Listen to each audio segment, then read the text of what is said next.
నమస్తే అండి. ఎలా ఉన్నారు? బాగున్నారా? నేను కూడా బాగున్నాను. మీరు కూడా బాగుండాలని మనస్ఫూర్తిగా కోరుకుంటున్నాను. ఈరోజు వీడియో అయితే నేను బీరకాయలు నాటుకోడి గుడ్లేసి ఇగురొండాను. ఎలా వండానో చూసేద్దాం రండి.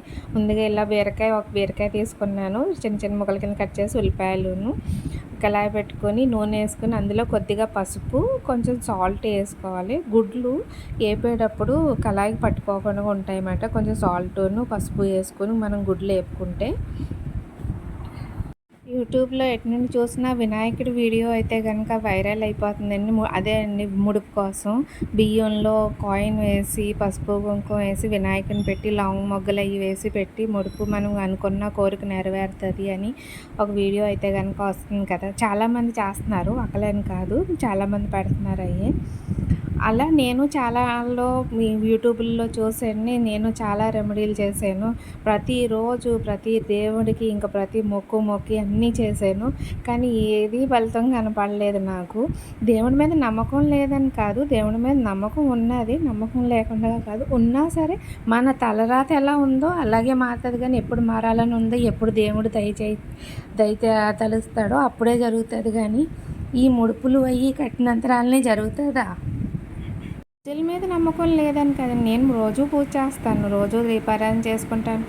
ఆ దుర్గమ్మ మీద అయితే నాకు చాలా నమ్మకం ఉన్నది. దుర్గమ్మని అయితే నేను శుక్రవారం, శనివారం, లక్షవారం, సోమవారం ఎటువంటి టైంలో అయినా సరే నేను దీపారాధన అయితే చేసుకుంటాను. పొద్దున్న సాయంత్రం నేను దీపారాధన అయితే కనుక నేను నాకు ఏదన్నా ఆటంకం వస్తే కనుక దీపారాధన మానేస్తానేమో కానీ నేను దేవుడి అయితే దండం పెట్టుకుంటాను మనస్ఫూర్తి. కానీ అలా అన్ని రోజులు చేసేదాన్ని. ముందైతే ప్రతిరోజు ఆదివారం, బుధవారం వదిలేసి అన్ని రోజులు ఇంకా మా వారైతే అనేవారు బుధవారం కూడా అయ్యప్ప స్వామి, ఆదివారం ఏమో సూర్యనారాయణ స్వామి, ఎందుకు ఆ 2 రోజులు కూడా మొదలుపెట్టేయి, ఇంకెందుకు మొత్తం ఇంకా నీసులో ఉండడం మానేసేదాన్ని. ఇంకా అలా అనడంతో ఇంకా పిల్లలు ఇంకా ఆయన ఇంకా అదే పాట పాడేవారు అన్నమాట. ఇంకా ఆ 2 రోజులు కూడా మొదలుపెట్టేయని. ఇలాంటివన్నీ చేసినంతరాల మటుకి వచ్చేస్తుందని కాదు, మనం మనస్ఫూర్తిగా శుభ్రంగా స్నానం చేసి ఇల్లు గుమ్మాలవి శుభ్రంగా తుడుచుకొని ఆ 2 పూటలు దీపారాధన చేసుకుంటే సరిపోతుంది కదా అని నా ఉద్దేశం. అంతేగాని దేవుడి మీద భక్తి లేదు, నువ్వు దేవుడి కోసం ఇలా మాట్లాడుతున్నావు అని అనుకోవద్దు.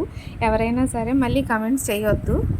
గుడ్లు వేపేసుకుని పక్కన పెట్టుకున్నాం కదండి. ఉల్లిపాయలు కూడా వేగిపోయినాయి. ఇప్పుడైతే ఇంట్లో తయారు చేసుకున్న మసాలా ఒక 1 స్పూన్ మసాలా వేసుకున్నాను. నీసు కూరలు అయితే ఎక్కువ పడుతుంది, కానీ ఇలా బీరకాయ వేసినప్పుడు మసాలా ఎక్కువ వేసుకోక్కర్లేదండి. కొంచెం కొద్దిగా వేసుకుంటే చాలు, మళ్ళీ ఎగిటి వచ్చేస్తుంది. ఇలా మసాలా కూడా వేగిపోయింది కదా. ఇప్పుడు బీరకాయ ముక్కలు కూడా వేసేసుకుందాం. బీరకాయ ముక్కలు కూడా వేసేసుకుని ఇందులో తగినంత కారం కూడా తక్కువ వేసుకోవాలి. ఎక్కువ వేసుకుంటే మళ్ళీ కారం కూడా వేసేసుకుని బాగా మిక్స్ చేసుకోవాలండి. బీరకాయలకు పట్టేలాగా కారం అయ్యని, మసాలా అయ్యని పట్టేలాగా కలిపేసుకొని ఒక 2 నిమిషాలు మూత పెట్టుకొని వదిలేసుకోవాలి. నాటుకోడి గుడ్లు అంటున్నారు కానీ నాటుకోడి గుడ్లు కూడా మోసం అయిపోయినాయండి బాబు. ఇప్పుడు డికాషన్లో వేసి రాత్రి అంతా ఉంచేసి అవి పొద్దున్న తీసేసి ఎండలో పెట్టేసి నాటుకోడి గుడ్లు అని అమ్మేస్తున్నారు ఇక్కడ. మాకైతే కనుక అలా జరుగుతుంది. ఒక్కొక్క గుడ్డు 30 రూపాయలు చెప్పిన అమ్ముతున్నారు. బాగా కలిసిపోయింది కదండి. బీరకాయ కూడా మగ్గిపోయింది. ఇప్పుడు ఇందులో కొద్దిగా వాటర్ వేసుకోవాలి, ఎక్కువ వాటర్ వేసుకోక్కర్లేదు. ఎందుకంటే బీరకాయలో నీరు ఉంటుంది కాబట్టి కొద్దిగా నీళ్ళు వేసుకుంటే సరిపోతుంది. గుడ్లు వేసేసుకొని కొద్దిగా నీళ్ళు వేసుకొని మూత పెట్టేసుకోవడమే. బీరకాయల్లో కొద్దిగా నీళ్ళు వేసేసుకొని గుడ్లు కూడా వేసేసి మూత పెట్టేయండి. ఒక 5 నిమిషాలు ఉడికించుకుంటే సరిపోతుంది. మా చిన్నప్పుడు అయితే కోడిగుడ్లును పొట్లకాయ తింటే కనుక చచ్చిపోతారు అని అనేవారు. పెద్దోళ్ళు అయితే అలా చెప్పేవారు అన్నమాట. మా నాన్నమ్మ వాళ్ళు అయ్యి, మా అమ్మమ్మ వాళ్ళు అయ్యని. అది నిజం అనుకొని ఇంకా బాబు మేము అల్లిపోయేవాళ్ళం. ఇంకా మళ్ళీ పొట్లకాయ జోలికి వెళ్ళేవాళ్ళం కాదు కోడిగుడ్డు తిన్న రోజున. ఇప్పుడైతే పొట్లకాయలోనే కోడిగుడ్లు కొట్టేసి గుగ్గిరి కింద వేస్తున్నారండి. అది అప్పుడైతే కనుక మా చిన్నప్పుడు అయితే కోడిగుడ్డు తింటే పొట్లకాయ తింటే 2 కలిపి తింటే చచ్చిపోతారు అనేవారు. ఇప్పుడు అన్నీ కాంబినేషన్లో వండేస్తున్నారు. కూర అయితే రెడీ అయిపోయిందండి. గుమగుమలాడే బీరకాయ గుడ్లు ఎగురు రెడీ. ఇందులో ఎండ్రాయిలు కూడా వేసుకున్నాం అనుకో సూపర్గా ఉంటుందండి. మాకైతే ఎండ్రాయిలు దొరకవు ఇక్కడ. ఎండ్రాయిలు కనుక వేసి వండామనుకోండి ఇంకా సూపర్గా ఉంటుంది కూర.